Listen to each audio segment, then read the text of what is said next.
Welcome everyone, and thanks for joining us on today's panel discussion webinar, Preparing for Ransomware with the NIST Cybersecurity Framework, brought to you by the ITGRC Forum. I'm Kelly Vick, the host of the program, and it's my pleasure to welcome today's speakers. Our moderator is Colin Whitaker. Colin is the founder and director of Informed Risk Decisions and has over 30 years experience in cybersecurity, and he currently provides cybersecurity risk consultancy services to a wide range of public and private companies. Colin has presented on information security at major events around the world and has published a number of papers on security. And on the panel, welcome Nick Brown, Technical Product Manager at Reciprocity, Jeff Warren, SVP of Products at Netrix, Alan Jenkins, Chief Information Security Officer and Vice President of Consulting for InterVision, and Josh Davis, Product Manager at Alert Logic by Help Systems. We'll get into introductions in a moment, but first, a short housekeeping video. We'll be right back after this. The ITGRC Forum, educational content for governance, risk management, and compliance professionals. A forum for thought leaders to address today's GRC and IT security topics. Taking that threat intelligence and using that as an overlay in your existing systems becomes really important. There is a big difference in service providers versus other third parties that you might be providing data to. It highlights organizations' lack of preparedness for situations like this. Here are some housekeeping notes to keep in mind. This webcast is interactive and we want your questions. Please submit these at any time using the Questions tab, and we'll address as many of these as possible during the webinar. We've also lined up some polls to get your input, and we'll notify you when these are active. So please be ready to submit your response when prompted by using the box below your console. Just make sure the slides are not in full screen mode or you will not see the options. We've uploaded a number of supporting resources in the Attachments tab, so be sure to check those out. We want to hear from you, so don't forget to leave your feedback and comments. We take feedback seriously and it helps us plan for future programs.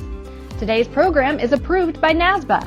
To qualify for CPE credit, you must demonstrate participation by attending the full session, responding to the polls, and by rating us at the end. Certificates will be issued within 7 days from our learning management system, the GRC CPE Academy. So please watch out for the email notification and check your spam folder if that doesn't come through. If the presentation freezes, please refresh your browser and close any other live windows to avoid conflicts. After the live presentation, this webcast will be available on demand, so please share with any colleagues who you think will be interested in the topic. And now, let's get started. Okay, so today's program is all about preparing for ransomware by using the NIST framework. And our learning objectives are to gain insights on how to gauge your organization's level of readiness to mitigate ransomware threats. Identify security objectives from the NIST Cybersecurity Framework that support preventing, responding to, and recovering from ransomware events. Understand how to manage data integrity risks and implement the appropriate safeguards to protect critical data systems and devices from ransomware, and prepare for and respond to any ransomware attacks that do succeed. Moving on to the agenda, we'll begin with speaker introductions before running over some quick tips recommended by our panel, and then we'll dive into the Q&A discussion facilitated by Colin before closing with takeaways and further information at the end. So now, without further ado, over to you, Colin. Thank you very much, Kelly, and good afternoon, everyone, and welcome to this discussion. As Kelly said, we're going to start by running around this virtual table we have here, so we can hear from each of our panelists, and we're going to invite them to tell us a little bit about themselves and a little bit about their organization. So everyone listening later today, listening now live or later when you download it, or if you decide to download it and listen to it later, you can understand the panelist frame of reference for the conversation we're going to have this afternoon. I'm going to start with Alan. Good afternoon, Alan, and welcome. Can I ask you to tell us a little bit about yourself and the work you're doing there at InterVision, sir? Sure, thanks. Thanks for having me. So my name's Alan Jenkins. I am the Chief Information Security Officer and Vice President of Cyber Consulting with InterVision. So what does that really mean? I have to be responsible for making sure that our organization operates safely and securely. And I also lead a team of virtual Chief Information Security Officers. And we work with our customers to aim to help them develop and plan for strategies that will help to keep them safe. So that goes through security risk assessments, policy development, road mapping of improvements, all the way to the other end of the spectrum where we get called in for incident management when bad things do happen, like ransomware. Brilliant. Thank you very much indeed. We Absolutely. next move on to. There's a little more slide here. Do you want to say any more about the company? Sure, Alan, sure. I apologize. So, since I've got another slide, I'll tell you a little bit about InterVision. So we're a professional and managed services provider. So we've got the offices from coast to coast in the United States. We do a lot of work in really three key areas. So we focus on managed services. So we try to meet our customers where they are and help them with problems that they need to outsource. We also do a lot of work in cloud consulting, so helping people to determine how and when to move to the cloud, and then helping them to do that. And then the third piece is really my world, which is in the security space. We spend a lot of time helping people to better secure their environments. Brilliant. Thank you very much indeed, Alan. And it's important we got through that slide. We now move on to Josh. Josh is a fellow Brit, so welcome. Tell us about yourself, Josh, and the work you're doing at Alert Logic. Thank you, and good evening to the rest of the fellow Brits. But I'm Josh Davis. I'm currently a product manager at Alert Logic by Help Systems. I started off my journey as a security analyst, though I've really got a lot of experience working in incident response and threat hunting activities.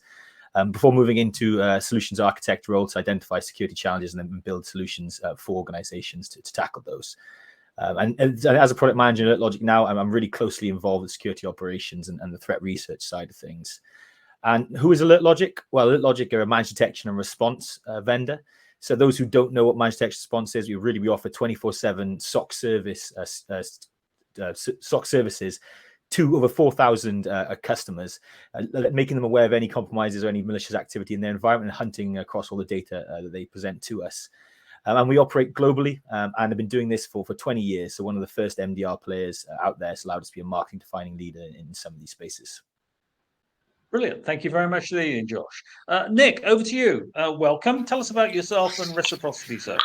Thanks. Yeah, my name is Nicholas Brown, and I have 8 years experience in cybersecurity, infosec, and compliance. And I am currently a technical product manager. I have been a product manager as well for reciprocity, and I have filled just about every set of shoes that an infosec company offers at various points. So reciprocity, who we are a industry-leading GRC IT risk management org, and we were founded in San Francisco in 2009. So we've been around for a little while here. We work with mid-market orgs and divisions of larger enterprises to help you avoid, control, and mitigate risk in areas tied to your strategy. And help you communicate that up so that you can make smarter, more informed decisions.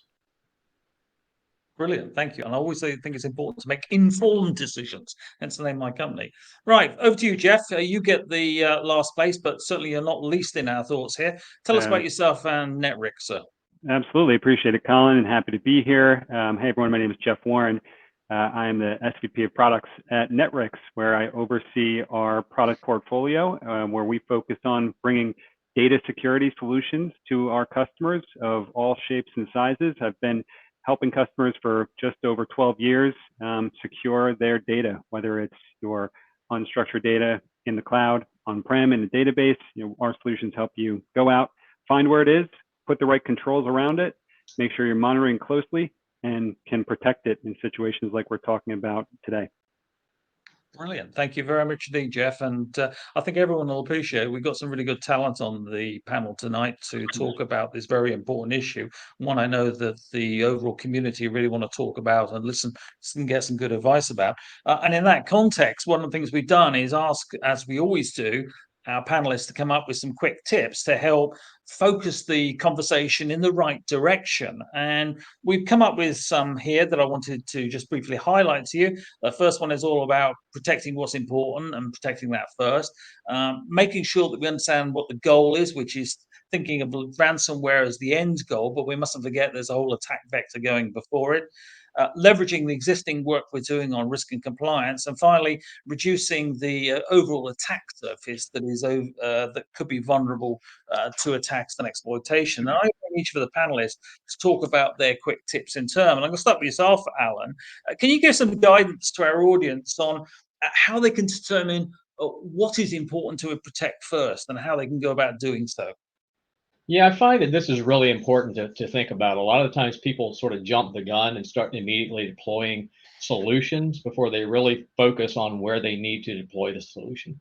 So it's really important to determine what's important to you as a business, what would hurt you as a business the most. And sometimes you need to talk to several different constituents throughout an organization and have some arbitration there, because what's really important to one department might not be important to another. And we really need to get to the point where we have an organizational understanding of where the most critical things are and prioritization. After we do that, then we can start to think about, well, how will we protect these things? And then working through the things like the cybersecurity framework. And once we know how to protect, what will we do to detect and so forth? But it's really important to do that first thing, which is really around identification of what's key to your environment. Yeah, I mean, as an ex-military officer and planning defensive positions, it was always about what is the vital ground, and I use that message a lot to my communities when I'm talking about them. And that vital ground is with what if you lose the position entirely. And I think that's important to get across to people. So thank you for stressing that tip.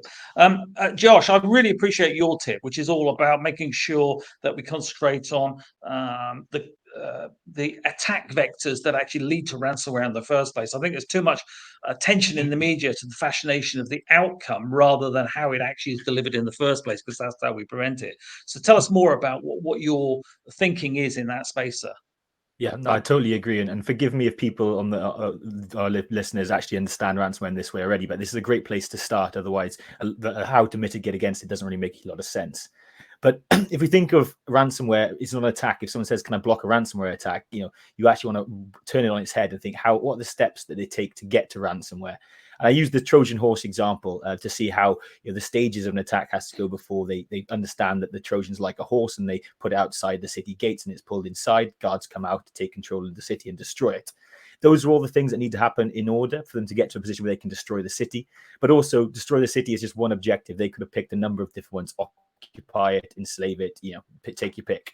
So when we start to think of ransomware instead as a sequence, an attack sequence with ransomware at the very tip of it, there are lots of opportunities for us to actually detect in exploitation. How do they get in with email or maybe RDP, VPN as examples I've pulled up? How they install themselves to get control, and then start to elevate their privileges and move across the network before they can actually get to ransomware, which, as we all know, really is normally game over. So when you think of it like this, these steps take a long period of time, days, weeks, sometimes even longer. So it gives us as defenders a lot of opportunities to block, detect, and respond to these steps. Brilliant. Thank you very much, Josh, for making that really clear. And I know we're going to dig into some more of those points later on as we go through the conversation this afternoon.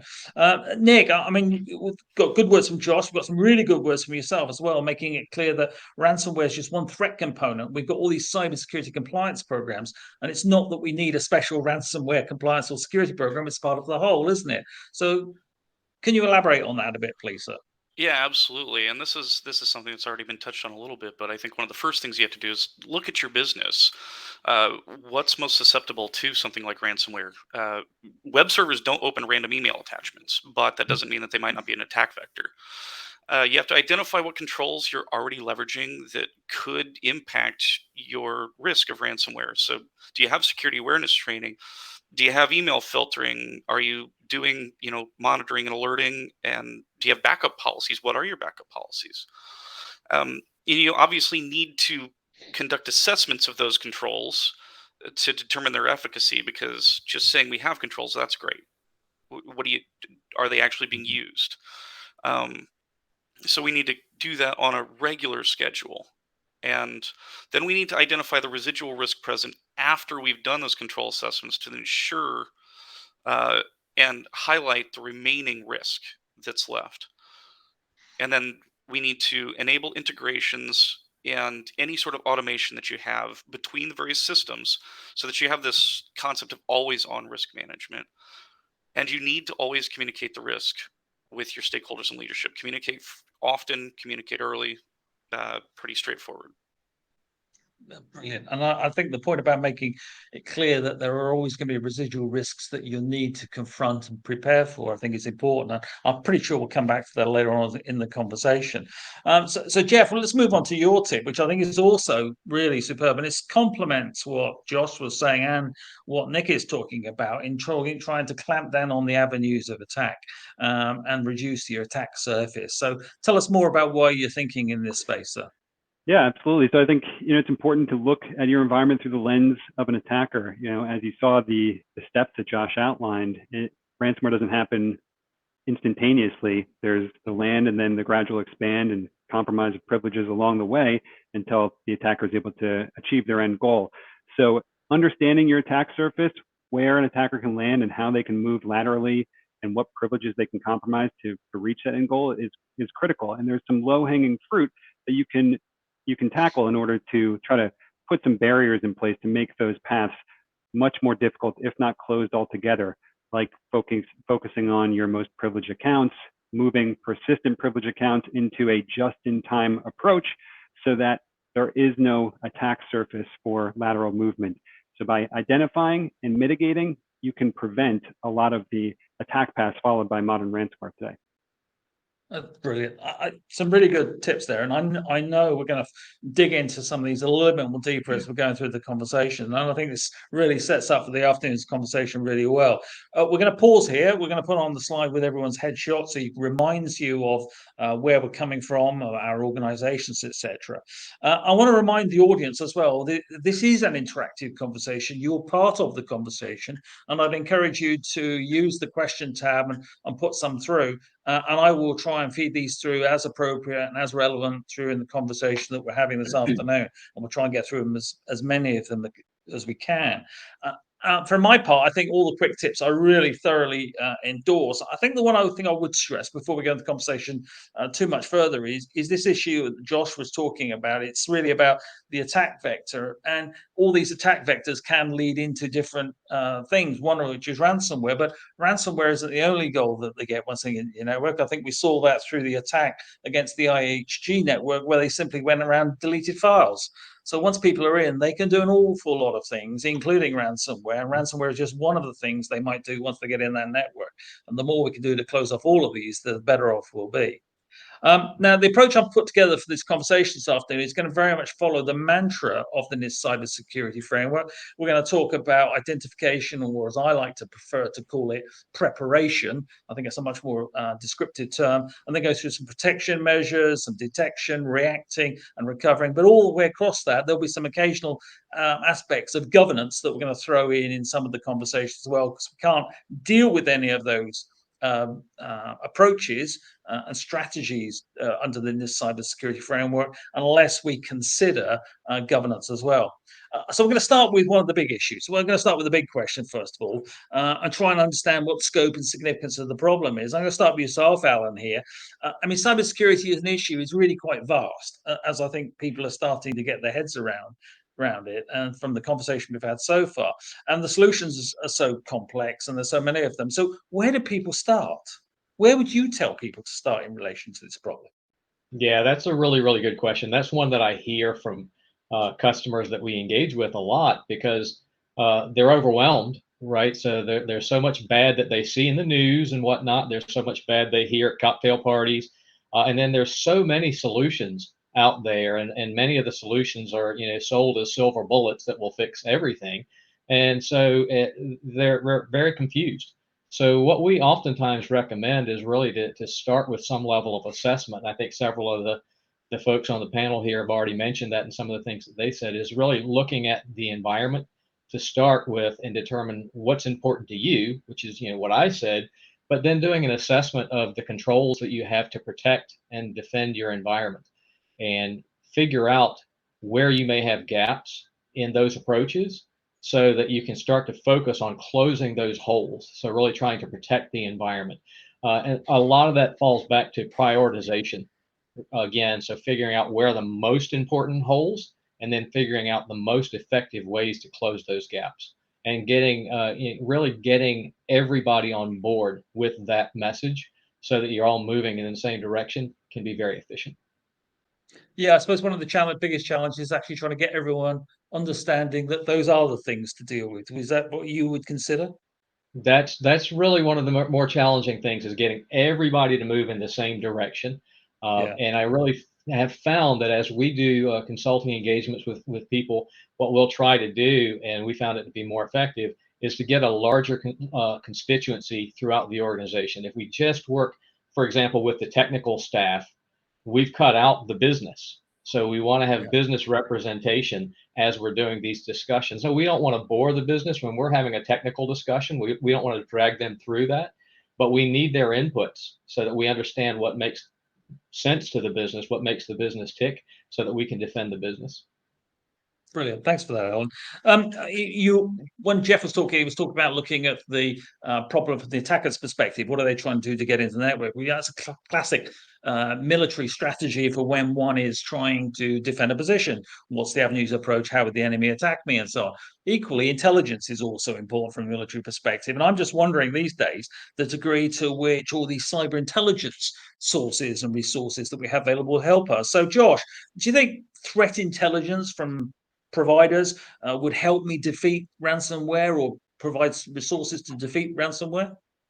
Yeah, absolutely. I definitely do. I think threat intelligence is really what makes sure that all the security tools or monitoring systems and people that you have in place can act to that, to realize the potential and realize the full value that they could offer. The analogy I often make is like buying an F1 car, right? It could go up to 200 miles per hour. It could go around the track super fast. But if you don't have something that's fueling it and driving it forward, it might not reach the full speed, and it will. And this really is a race that we're up against with these adversaries, right? They're always slightly ahead. They have the advantage as the attackers, and we need to make sure we can match them and catch up to them as quickly as possible. So there's two kind of categories you can look at for threat intelligence here. I think the first one is just broad threat intelligence. This is stuff that you can find on the internet yourself, on Twitter, on forums, on government websites. NIST even have some things that they share. And this can be used to understand, things like emerging threats, right? So certain attackers love emerging threats because they allow them to capitalize on that gap in your patching cycle, that you aren't able to apply a patch and you're able to actually compromise a machine. So if you are monitoring those, you'll see that there are mitigations you can put in place. For example, PwnKit, which is a Linux privilege escalation vulnerability, which was super helpful for any ransomware attack sequence. There wasn't a patch initially, but if you look to investigate it, you can see that there are certain settings you could change that would actually nullify that threat without applying the patch. Then you're not vulnerable to it, and you respond as quickly as possible. The other piece I think is sorry. Go ahead. Sorry. Yeah, just the targeted threat intelligence, right? So what's super relevant to me, my organization? There's in IABs or in internal access brokers who actually sell access into your estates, and they're really good at getting in, and then they pass it off to a ransomware specialist to do and capitalize on that. So you might see your name up on there. They'll sell their access. If you're on there, you need to act. Similar for the dark web. If you see your own word list, your credentials might be out there, your usernames. That's another reason for you to kind of act. And also there are certain threat groups that you can, in Alert Logic, we do a lot of work identifying and clustering these threat groups. So we know, this is one we can tell a difference about. We actually use ice cream flavors as a bit of fun to kind of show how tame they can be when you know who they are. But understanding how they act and who they are it can be really helpful in when you come to responding to them. If you know who an actor is, you have a way of finding out, exactly what their next steps are likely to be, and you can beat them to it. So ultimately, you're just responding to things quicker and limiting that impact. Brilliant. Before we go on, can I quickly ask you a question here? Would you recommend using threat modeling tools? And is there any particular tool you would recommend? Because there's a question from the audience, and I think it's particularly related to threat intelligence type work. It's related.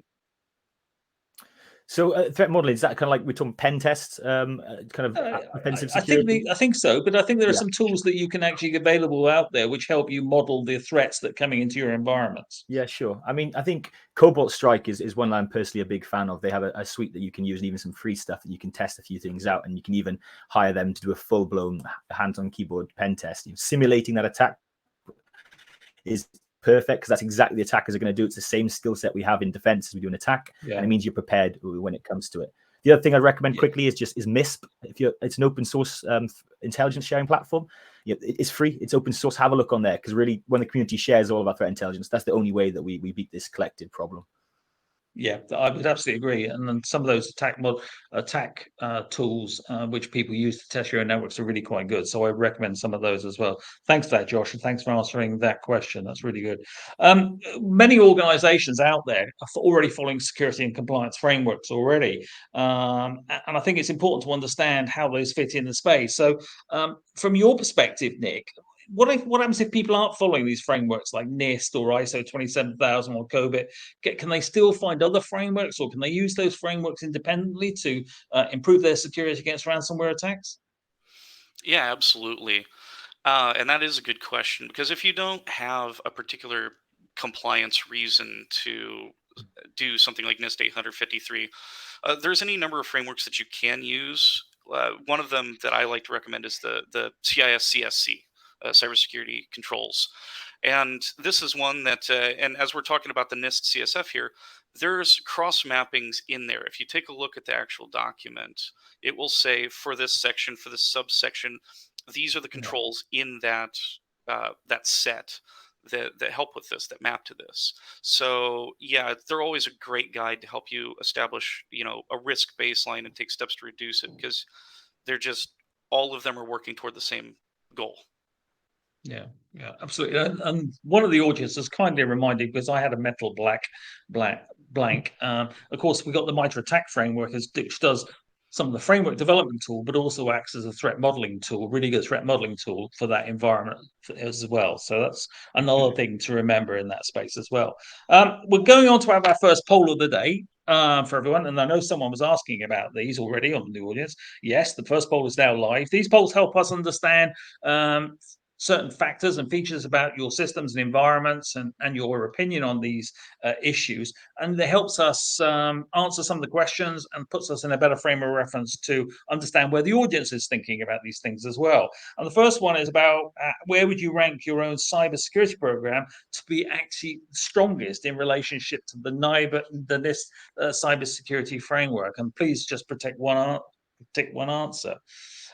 So while you're doing that, let's forget that there aren't just those frameworks we're talking about. There are some compliance frameworks that everyone has to follow, which because they're obligated to, because of their relationship with the people who they're serving and providing services to. So let me turn to yourself, Alan. How does compliance with things like PCI, which I'm intimately familiar with, and HIPAA and other things, help people defend against ransomware and be prepared for the attacks when they happen? Sure, that's a great question. I've seen two schools really of thought in dealing with regulatory compliance like that. One of them isn't very helpful, and it's essentially what I call sort of a checkbox methodology, right? Where you're really just checking off boxes and saying, do we do this? Do we not do this? And sometimes even maybe being a little false in how you respond to some of those things, really just to get it done and to aim to get like a certification or whatnot. The other side of that I think can be very useful is to really consider what that regulatory compliance is after. And really the focus of it is around protecting data. So, you mentioned PCI, it's all about credit card data. You mentioned HIPAA, it's all about, patient records and whatnot. CMMC is all about government data. And, you could go down the list. Every one of them is about data. So if we can take that same consideration and think about how will this help me protect data? Well, that's what ransomware is all about, right? Is taking my data and making it unavailable to me.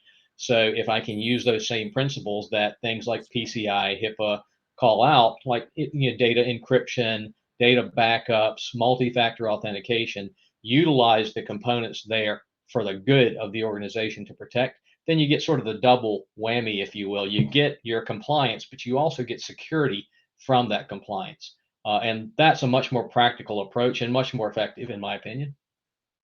Yeah, absolutely. I mean, particularly, the answers are now in, and we can actually go and reflect on those, because I think they're quite interesting.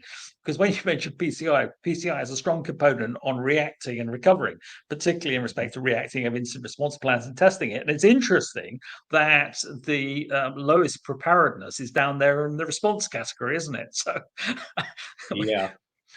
If I could just, that's not that different from what I see. We do a lot of NIST cybersecurity framework work with customers. And while it's not really what we want to see, this is really what I see with people is a lot of the times their highest score is in protect. And that's because of the plethora of protection tools that people deploy. And a lot of the times we're weaker on the other phases around recovery and response.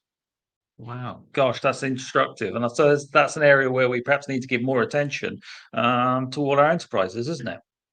Yeah, it really is. Yeah. Okay. Thanks very much for that, Alan. We're now going to move on the conversation. We've been talking about really the preparedness side of things and how we get ready for these things. Well, let's talk about one of the protection mechanisms, which is going to be important, I think, and that's really about some of the core components within the organization. And here I'm particularly thinking about identity management services within the organization, because if you knock those over or you compromise those or ruin the integrity of those through a ransomware attack, you're not going to do anything. You've got to rebuild it from the ground up. So, Jeff, let me turn to you. Do you think organizations need to back up Active Directory to recover from ransomware? Because that's one of the flavors of identity management services that most people use. Yeah, this is something we work with a lot of customers on. How do you approach Active Directory as such a core critical service within your organization, whether you're on-prem, hybrid, you're synchronized into Azure AD. If you lose your forest, if you lose your domains, it's going to be very difficult to rebuild from the ground up. So having a recovery solution in place for Active Directory and handling it a little bit different than your traditional recovery, I think is important. And specifically what I mean by that is I would recommend doing, at the very least, an annual disaster recovery scenario of bringing your forest back online, whether you're using a standard, backup approach or a more custom AD-focused backup solution, which will provide some automation on top of it. Go through the process, make sure you can bring that forest back online, because that's going to get you up and running much more quickly if anything does happen to your Active Directory from a crypto ransomware perspective. Yeah, okay. I mean, you would agree with my premise that it's actually one of the pieces of critical infrastructure that you need to make sure you know how to protect it and recover it if something happens. Yeah, absolutely. I mean, if you follow Microsoft security advisories and they see your domain controllers as tier 0, that is your critical infrastructure within your organization, and you need to protect that above all else. So you need to have a special contingency plan in place for that most critical asset, your Active Directory forest. Yeah. Brilliant. Thanks very much, Steve, for that, Jeff. We're going for a second poll of the day now. It's all about, where do you feel you are most vulnerable to a ransomware attack, or really to the origin of an attack that might be directed at you? We're talking about end user devices. Is it coming from identity services, third parties, web applications, or cloud environments? So while you're thinking about your answer, I think we need to sound out our experts on their preferred anti-ransomware strategies. So from your perspective, Josh, if I can turn to you, how do you prefer or recommend that people detect or block ransomware? Sure. I think there's block and detect in there, and Alan made the great point that people tend to stack quite heavily into the block side, the protect side of things, because it makes sense. If you can stop an attack from ever progressing, then that's great. So you invest in those technologies. So I'll use this to talk more about the detect pillar in NIST, because the relationship there is preventive tools have to tread a fine line between limiting false positives, and as a result they have a higher false negatives. And by that I mean they let through things which actually were malicious, and a human probably would have picked that up. So detect is the backstop for that. It catches the things that slip through that net. So it's really important that you balance the investment in each of those. And when you're looking at actually detecting threats, it all starts with visibility. So can you see into everywhere in your environment? It's quite interesting in that poll. I'm seeing that end user machines is the highest one. I kind of expected that, and things like cloud are quite low. You need to make sure you have visibility across all your environment, whether it's your AD servers, your end user machines, your cloud, and not have that data in isolation. This includes security tools like your firewalls or your EDRs and the like. And once you've got that visibility, you collect that in something like a SIEM or an XDR tool, which allows you to analyze and investigate. And really, you need to be monitoring 24/7, because most attacks occur out of business hours. That's quite obvious to be said. But the time to respond to these and detect these attacks is a critical metric that you can compare your success against when you're doing this framework. And so with that in mind, what sources should I be using? I think log is an obvious one, but ensure you have enhanced log where appropriate. So do those threat modeling scenarios, and fileless malware attacks are super common in ransomware. Some have actually been 100% fileless, so they don't use malware, they just live off the land. So if you're not enabled enhanced PowerShell command line logging, you're not going to see when they actually do those type of attacks. So that's something you need to do. And the other big one I'd say is network IDS. So that's monitoring your network traffic, seeing what goes across the wire. When it comes to things like lateral movement spreading across, that's going to be where you really see your information. Then, as a former security analyst, I would always lean towards network data for my analysis, because it's supported by the Verizon DBIR. That's normally where you catch breaches, and then logs kind of tell you the full story after you've had that initial understanding of the compromises there via the network monitoring. That's brilliant. I mean, from my perspective, before we have a look at the answers, perhaps in a little bit more detail, is I think the one you haven't mentioned, which I would also stress, is performance monitoring. When things start to run slowly, to go to investigate and do something about it, because that might be a ransomware unwinding. And two of the attacks that I've seen recently, or clients have been talking about where they suffered them, they would have been detected earlier if they'd have been alerted and responded to weak and poor performance on their machines. Yeah, it's a great point. And I think that that we talked about some of the emerging threats in the threat analysis piece, the threat intelligence piece rather. Those ones are harder to detect with like a SEMA or an XDR, because you don't know what you're looking for. But other indicators like performance dropping can tell you, oh, now I need to start manually trawling through the data and engage my threat hunting process to go and find what might be a novel attack or something that just slips under the radar. Providing you benchmark your performance in the first place and know when you're deviating from your norms, of course. And not many people have actually benchmarked those, have they? So when it comes to the answers to the poll, you are quite confident that reflects what generally people see out there in the marketplace, where they feel most vulnerable. Is that correct? Yeah, this is kind of what I expected to see. End user machines tend to come up top, although I don't think that aligns with what I've seen in actual compromises, actual breaches involving ransomware. I think there's a perception that my people are the most vulnerable people, and then you start to think of someone in finance or one of your salespeople, because you think they don't know much about computers. You neglect to think somebody of your IT admin who's an absolute wizard might be the person that makes the error that lets put something in. So actually, web applications is something that I would say should be higher up there. As we said, it's not going to be the end goal for your ransomware deployment, but it's an excellent avenue, and it's your most public-facing application. And then followed closely by identity services. If your credentials get compromised, we've seen that time and time again in like the Lapsus breach that was done, and even the most recent Uber one. They just grabbed someone's credentials via a spear phishing attack. So making sure you can monitor those and have insights and do things like user behavior anomaly detection is super important for catching the compromise early, before we even start thinking about, could this have been ransomware? Brilliant. Thank you very much for that, Josh. And we're going on to our third and final, not final, not at all, third poll of the day. And really, it's about which capability do you see as the most important for protecting your organization from modern ransomware threats? And some of the clues may be in what Josh was just talking about. And I'll leave you guys to respond, and we can see whether you were listening to what Josh was saying in a moment. And while you do that, I really want to turn to yourself, Jeff. Josh mentioned the point about lateral movement across the networks and how we prevent it. But I really think lots of people aren't really deeply familiar with lateral movement. So can you give us all some insights as what it actually means and how we can go about starting to prevent it and how it contributes to ransomware propagation? Yeah, so lateral movement is seen in most modern ransomware attacks these days, and especially as you've seen the transformation to ransomware as a service. There's prevalent strains like Lockbit 2.0 that are becoming more and more commonly used across various ransomware attacks, and they contain common techniques within them. One of them is lateral movement. I think we saw in the last poll, end user machines was one of the leading concerns. How do you secure your end users and make sure they're not being phished, clicking something they shouldn't click? Well, an attacker who lands on one of those machines successfully typically isn't satisfied with that. They're going to look to get full domain admin access within your environment before they drop any ransomware.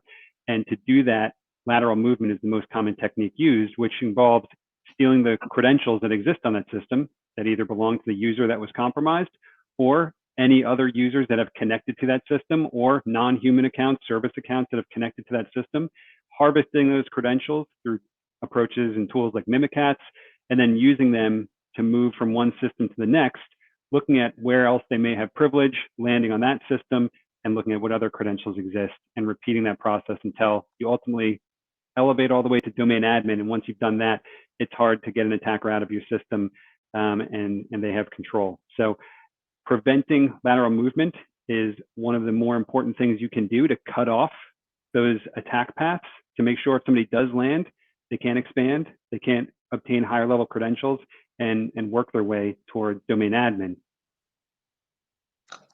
Can I ask you a question? There's a really good question come up, which is a great theme of many of my conversations with people in the past and still today. It's all about network segmentation as a way of actually driving and creating barriers for traversing across the network. I mean, do you see that as an important strategy for people to follow by putting their important assets in separate security zones, which have increased and enhanced privileges in them? Yeah, I think, if you look at the FBI advisory on Lockbit ransomware I mentioned, that's one of the recommendations that they provided on network segmentation, among several other things. So I think where practical, of course, you should use network segmentation, use the principles of zero trust. And for many organizations, it's really deciding how far to go, what is practical and what's impractical. Obviously, you'd love to achieve complete, security nirvana and have everything isolated and strong authentication everywhere. That's not always realistic. So it is a recommended approach, but it's really fitting it to what's realistic for each organization. And that's where you have to understand where your crown jewels are and what you're protecting and how you go about protecting it, which feeds back to what Alan was talking about. So, Jeff, the answers to the poll are in. Tell us what would be your most important method for protecting your organization from modern ransomware threats? Yeah, it looks like pretty even spread. So it's hard to pick one clear winner here. One I would say that's worth more attention these days than others is the data security side, because as we've seen a trend, ransomware is evolving to the double extortion approach. So it's not just about getting on your network and encrypting all of your assets and taking down your IT. It's about extracting your crown jewels, taking that sensitive data and threatening to put it on public dump sites if you do not pay the ransom. So if you don't have data security, you don't understand where your sensitive data is, your customer data, your employee data, and you can't reliably protect that and keep those crown jewels out of the hands of the attacker, then some of the best efforts to bring your systems back online are great, but they're not going to solve your real ransomware problem. So data security is definitely one I think that's growing in importance. Yeah. I think that's a very fair observation, and one of them wouldn't have occurred to me. So I think thank you very much for highlighting it to the audience. I think that's a very important message to get across. So thanks, Jeff. That's really, really quite valuable. And now we are going on to our final poll of the day, says he's checking his script, and it's all about what is your primary method to currently report on risk. And I think this is important because it gives us a flavor for how organizations are approaching this issue. And as I promised, we're going to talk about some of the issues to do with governance. And we mentioned residual risk earlier. I think it's the thing we need to turn to, particularly when Jeff's talking about protecting data. There may be some data we don't protect as much as other data, which may represent a residual risk to the organization. So let me turn to yourself, Nick. And how do we identify residual risks if we're following existing frameworks? And what do we do about reporting them?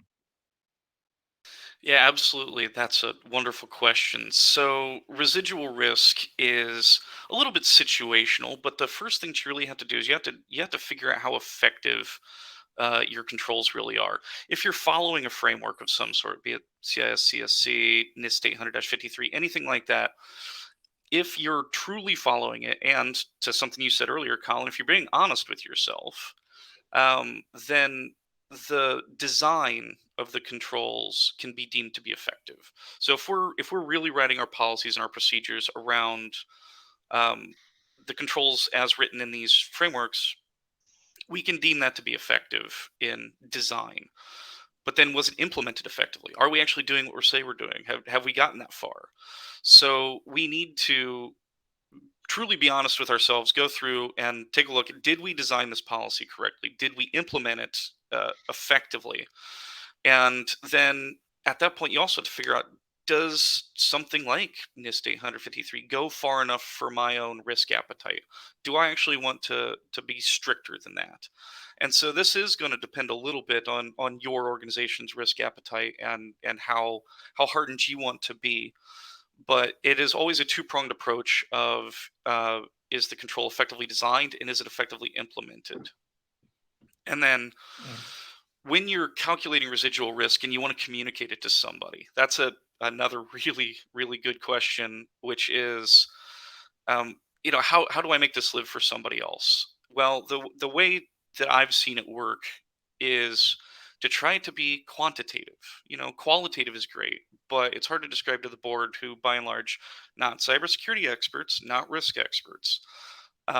So we need to make it live for them a little bit. So if we could say hypothesize that if we were subject to a ransomware attack, it'd be $10 million to fix, pay off, restore, whatever. But if and potentially, I should also mention the unknown potential reputational damage as well. Then if we implement these controls and it costs us X amount to implement them, and then let's say we were successfully attacked in some way, shape, or form, but we've mitigated a lot of it. It'll only cost us $3 million to fix. Okay, that's a number the board's going to understand. And even if you can't put a dollar value to it, just try to put a number to it. We were at 80%. We are now at 20%, something like that. Make it a quantitative discussion rather than a qualitative discussion. Yeah, no, I absolutely agree with you. Nick, the answers to the poll are in. What's your take on the answers that we've got? I think it's encouraging in one sense from my standpoint that metric-based reporting, etc., is quite high, because I think that's where you start to get into more of the quantitative measures that people would find important, isn't it? Do you agree with that? I do. Yeah, that is really encouraging, because that is going to be the easiest to communicate up, I think. So things like the heat maps and stuff are really good for operational. I understand. And this is going back to something that Alan was saying earlier, like prioritization. What do I got to tackle first? What's most important? But the actual metric-based reporting, I could send that to the CISO. He's going to get it. Yeah. I mean, the interesting one, I think, is outcome-based reporting, because from my perspective, if you use some of these attack training tools that are available, or attack simulator tools, you would certainly get some decent outcomes from there, which would be nice to report to the board, because they would be really indicative of the level of exposure to your residual risks, wouldn't they? Yeah, I think the report itself is probably going to be too detailed for, say, a board to really ingest. So you're going to have to break it down for them a little bit, even at that point. But yeah, absolutely, that's gonna be your purest sense of okay, how did we really do? Yeah, that's brilliant. Okay, thanks very much indeed for that, Nick. Let's move on to talk more about the detection side of the space that we've got out there. So we've got residual risk, and the residual risks are likely, if we're doing things correctly, and hopefully we're well protected, it may be the residual risks that are exploited and targeted first. So, Jeff, from your perspective, what's the best way to detect an attack early before it's too late?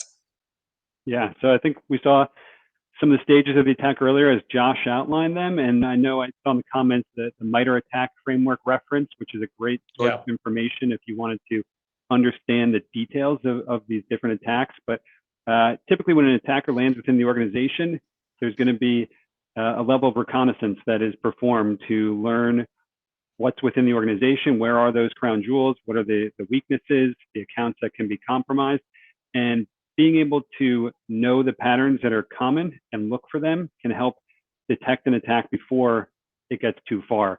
Common ones include any type of password guessing attacks, so brute force attacks or password spraying attacks that are going to take easy and commonly used passwords and try them against all of your passwords, all of your user accounts within the organization, or common LDAP reconnaissance. And some of these techniques that will be also shared by the open source tools we were discussing earlier, which are used to do discovery, but being able to tell normal versus abnormal discovery queries, can be the key. So looking for early signs of reconnaissance and responding to it and segmenting it off before it gets too far can be an effective way to prevent what could turn into a ransomware attack. Brilliant. Thanks very much, Steve, for that, Jeff. I suppose once it's been detected and it's happened. I mean, how should you respond to a ransomware attack, Josh? And I suppose, are we thinking there, do we respond to the attackers, for example? Absolutely. So I noticed there's a question, I'm compromised now, what? So this will answer some of that. But the short answer is as quickly as possible. That's how you should respond to it. Yeah. And to go into more detail, there are two key metrics. There's mean time to detect, which we talked about, the sources you have and the intelligence you have drive that. And then your mean time to respond is how quickly can you respond to this to limit that blast radius and limit any impact on your operations. And so that's catching it early, the best you can do that, and also then connecting these detections up to automated response playbooks. If you have something like that in place, fantastic at disrupting and containing attacks, so you can get hands on keyboards and do the full remediation to actually get that machine or whatever it is back up and running, and then get it in a hardened state so it doesn't happen again. But this is a question. Sorry, go on, Colin. Go on, no, over to you. Sorry, keep going. To say, this is a question that everyone should be asking, how to respond to this. It's an inevitability. You have to treat it like that. You're going to get compromised at some point, but compromise doesn't necessarily mean you're down and out or you're hitting the news headlines. You can come out of this in a much stronger position. And the way you do that, though, is making sure you're prepared. So having instant response process in place, actually sitting down, doing tabletop exercises of analyzing what are the attack sequences that get them to the biggest risks that we have in an organization, whether that's ransomware, data exfiltration, and then simulating them. If you can use a pen test, and that's fantastic. Or if you just do a kind of dry run where it's not a real threat, but that gets all the stakeholders involved so they understand why we're talking about security, the relevance of it.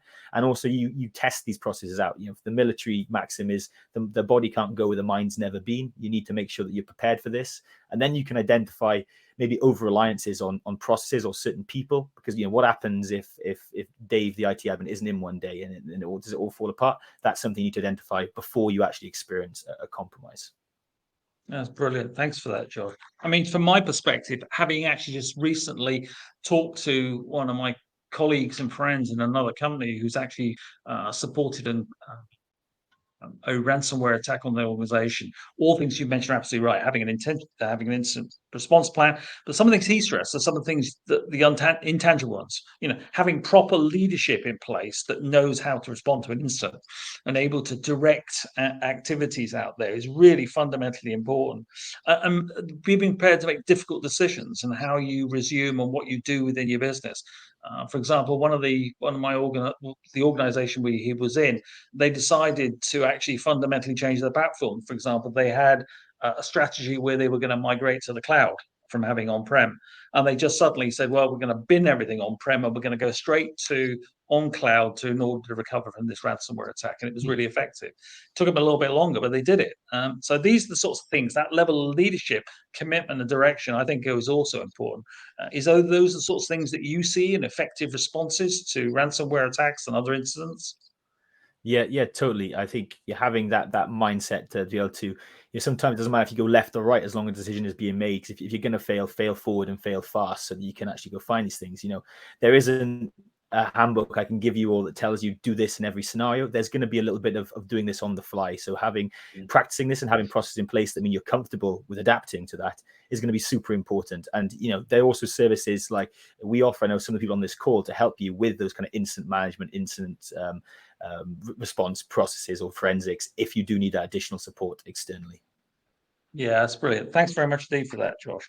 And I suppose in responding to this incident, I think we've got to remember that as a CISO or an incident analyst within a company, we're never alone. We need a response plan and we need people to help us, but there are other people out there. So, Alan, who do people call first out there? I mean, who can they go to for support when these things happen? Well, I think that's a really important question, and all the things that Josh was just saying, I completely agree with. One of the things that we see a lot, though, is there's a rush to recover because, of course, the organization wants to get back into business.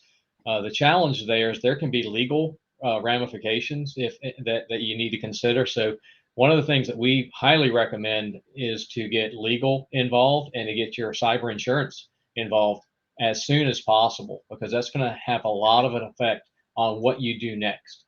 And if you just rush forward, for example, if you have a server that's compromised and you just immediately recover and restore that server, you may have just wiped out all the evidence for forensic investigation.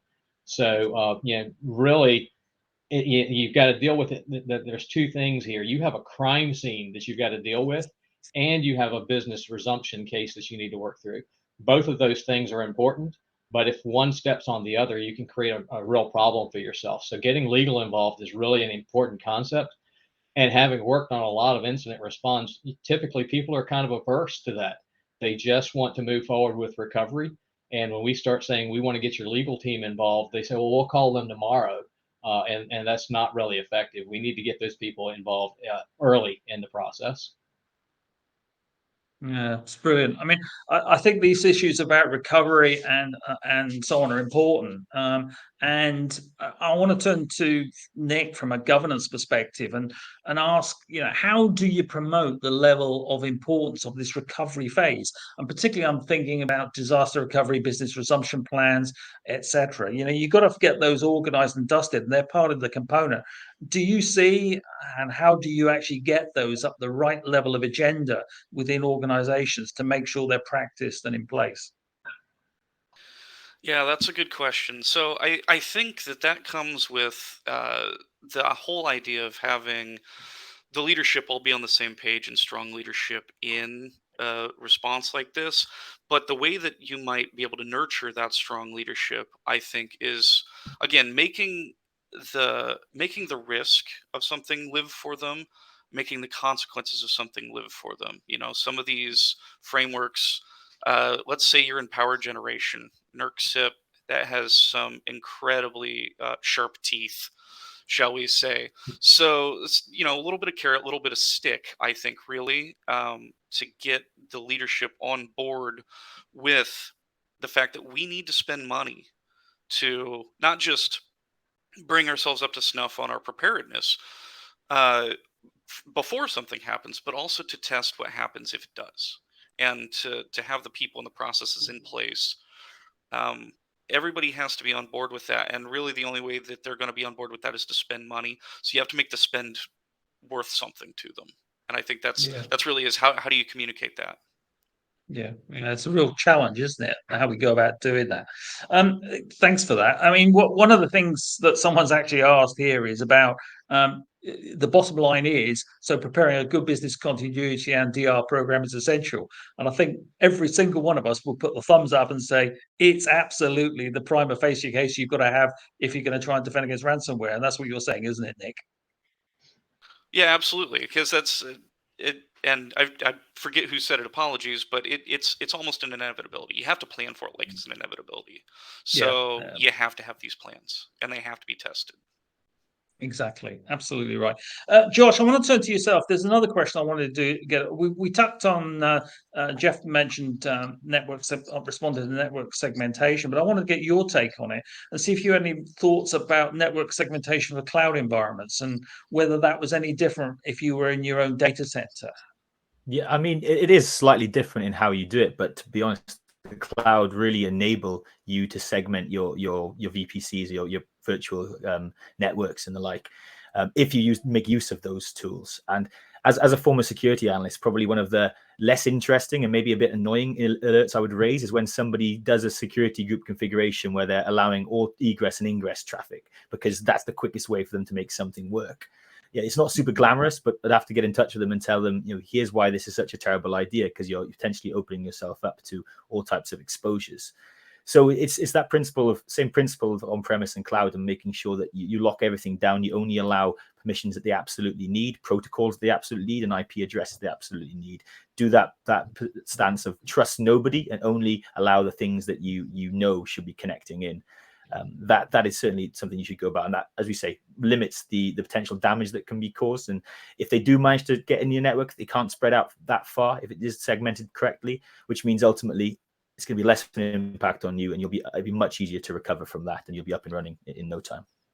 Yeah, and I suppose one of the advantages in certainly, I'm much more familiar with AWS than other cloud environments, but AWS has some really good security group controls, which allow you to compartmentalize the network in really robust ways to prevent one person getting across the network and reducing the network traversing that could take place. And I think that's very important to consider. So thanks very much for that. That's really good.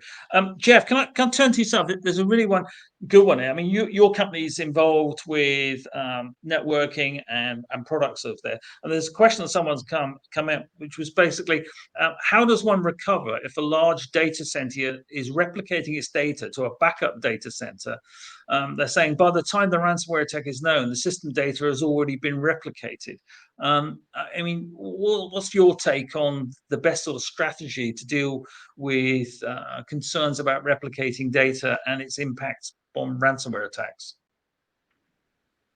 Yeah, so from my side, we obviously have a lot of experience helping customers with their data protection. And when it comes to backup and replication and keeping additional copies of your data or your systems, you certainly want to have some that are hot and near real time, but some that you have a nice delay around. So perhaps a weekly delay of certain replication sites, at least several hours. So if you don't catch and respond to an incident, you don't have that issue replicated to your environment.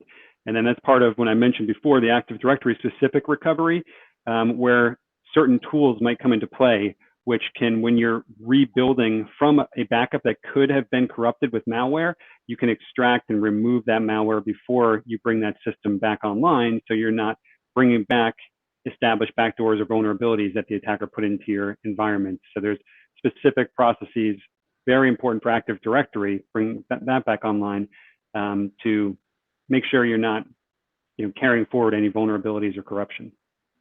Yeah, brilliant. Thanks very much for that. Alan, I'm going to turn to yourself.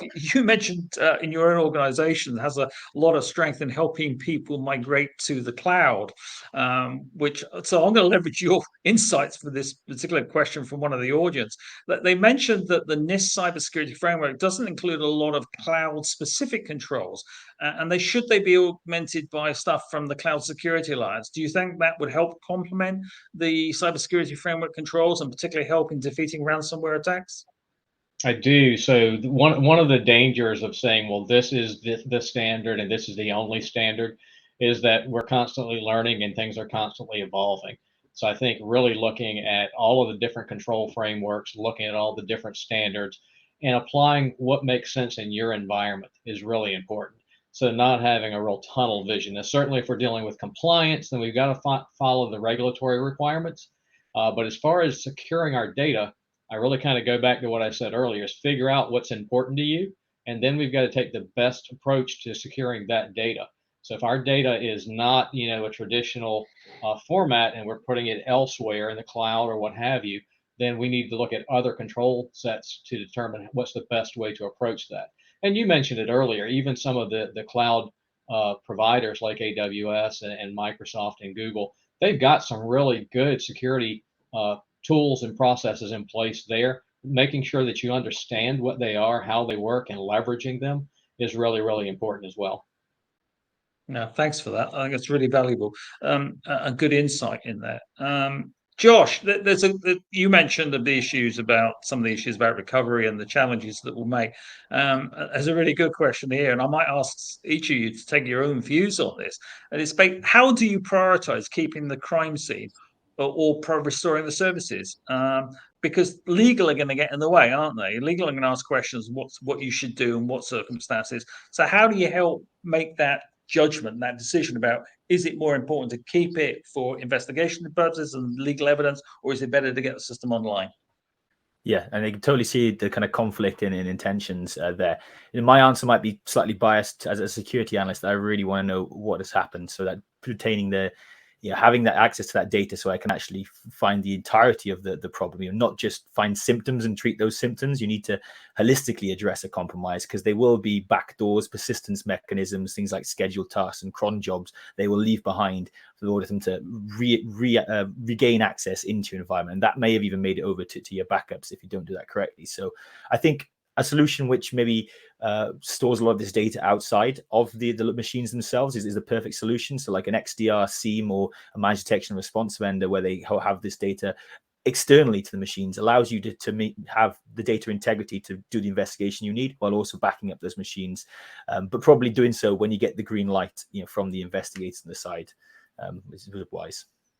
Yeah, I mean, I always recommend the strategy of making sure that everything you're going to be log is sent out to an external source, so that's immutable, that you can rely on, because that way you can actually recover afterwards, which is essential. And then clearly, when you're talking about cloud-based environments, as we were a moment ago, having a cloud-based solution which has got logging in the cloud external to the environments where your data is actually one of the easiest ways of achieving that. So I think that's really, really quite important, and one of the benefits of the cloud approach. Nick, and let me turn to yourself from a risk and governance perspective, where you're talking to the business. We've already mentioned talking to the board about residual risk, so you're clearly familiar yourself talking to the board and board level people. How do you deal with this issue of advising them about whether it's more important to get the business online versus recovering this information so you can find out what happened? How do you advise the board about things like this, or the crisis management team about things like this? I think legal is going to have a lot to say about that, frankly. But I think that the rule of thumb for me would be that you can't proceed forward with the you can't just immediately proceed forward with blowing the server away and reformatting it, and restoring from backup. At some point, you need to hang on to it, especially again, you might have legal consequences, you might have compliance consequences, there might be financial consequences on top of whatever losses from having the system down. So I think at that point you really just have to work with them to understand that this is something that happened. You can't go back, you can't fix it. So uh, right now you need to deal with it as it comes, and by and large I think you just have to kind of work with them to understand that this needs to be analyzed. And can you stand something up in parallel? Could you recreate the server perhaps? I think that's an option, but this one here needs to be encased in amber for the moment, and then we need to go through it piece by piece. I suppose in some ways it gets easier to do if you've got things like AWS, where you can instantiate new environments on the fly. Exactly. Another good example of where cloud-based solutions are really starting to provide added benefit, and certainly in the recovery phases from any consequences of any attack, which I think is becoming more important consideration. It provides that agility that we're looking for here. Alan, can I talk to you about the NIST Cybersecurity Framework itself? Someone's asked a question about whether it includes data loss prevention technology as a requirement in that environment. And given you mentioned data being one of the important things to consider, I mean, I was under the impression that DLP was a consideration within the cybersecurity framework. What's your take on that? Yeah, I believe that it is. The challenge I think there is a lot of these are very open for interpretation. And so and that's where you get into some gray areas with all of these standards, right? And so really, and I think I can't remember, I think it was Nick that mentioned this earlier, is you really need to get very granular when you read these and when you interpret them. So to me, data is the goal around all of this, right? So I don't really care so much if a device becomes compromised. I care if my data gets compromised.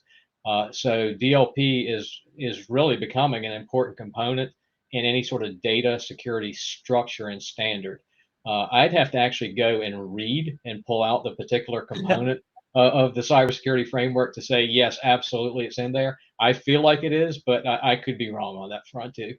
You're the same as me, sir. I was actually looking for a comfort blanket because I've got it in front of me either. So I was Yeah, I hoping that think someone you and I else are in would the know. same place, I think. So. That's brilliant. Right.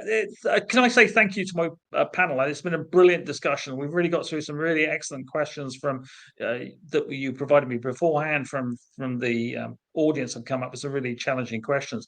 I think we've now got the opportunity to take a little break out and go into the takeaway section of the webinar. So it gives the opportunity for our panelists to say their final farewells and leave us with their primary takeaway thoughts that they want people to go away with. So Jeff, we're going to start with yourself. Could you provide what you think is the telling points that you would want people to take away from the call today? Yeah, and I think, the other speakers were all kind of along the same lines of you need to understand where your risk is. You can't protect what you can't see, especially when it comes to your most critical data.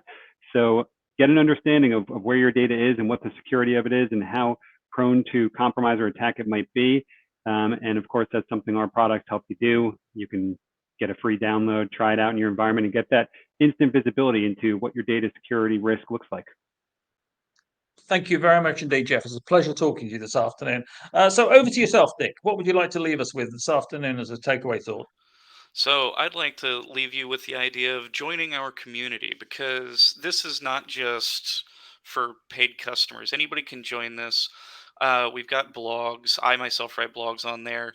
And the other real big thing that I want to point out is we actually have a free version of our ROAR platform. So if you don't have a GRC solution, you just need to see what's it like to try to use this to actually do a risk centric way of doing things. Come try it out. No obligation required.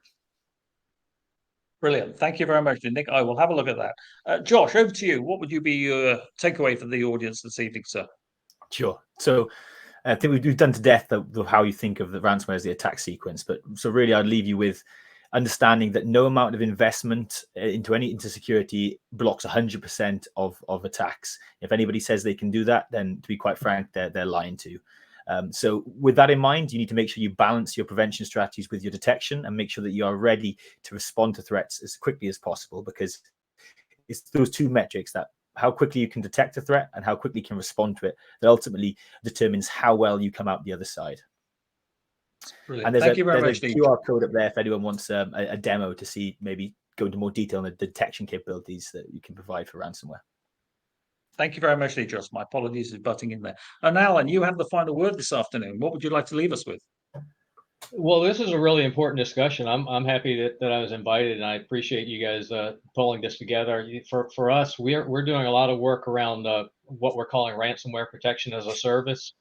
So we're trying to thwart the bad things from happening. One of the big things I think came out of this talk, and it's a talk that we have with a lot of customers, is really to be very deliberate in your processes, not to be knee-jerk whatsoever. And so that's one of the things that we do when we engage with our customers, is to think through, how did this happen? How can we keep this from happening again? That sort of thing. And those are the sorts of thought processes that we want to instill with our customers as well. Thank you very much indeed, Alan. Once again, thank you for all of you. I think it's been a really stimulating conversation this afternoon. I greatly enjoyed it. I know our audience have. And over to you, Kelly, to close us out. All right. Thank you, Colin. That was a great discussion, and I know our audience appreciates the information. And listeners, please check the additional supporting resources on the ITGRC forum. And for those who qualify for CPE credit, your certificate will be issued within 7 days from our learning management system at grccpeacademy.org. So please watch out for the email notification on that and check your spam if that doesn't come through. Also, please note that internal company browsers may block downloads from our system, so you may need to get us whitelisted by your system administrator, or alternatively, you can use an external browser. Please join us again in 2 weeks for Understanding the Modern Attack Surface, and we'll focus on the IoT and supply chain risk. So you can reserve your seat now through the console, but before you do that, please do take a moment to leave us a rating and feedback for the session. We value feedback, and it helps us plan for future events. So that's it for today. I'd like to thank our speakers for your participation, with a special thanks to our sponsors, Netrix, AlertLogic, Reciprocity, and InterVision, without whom this event would not be possible. And of course, thank you once again for listening. Please stay tuned for our next event, and have a great day, everyone.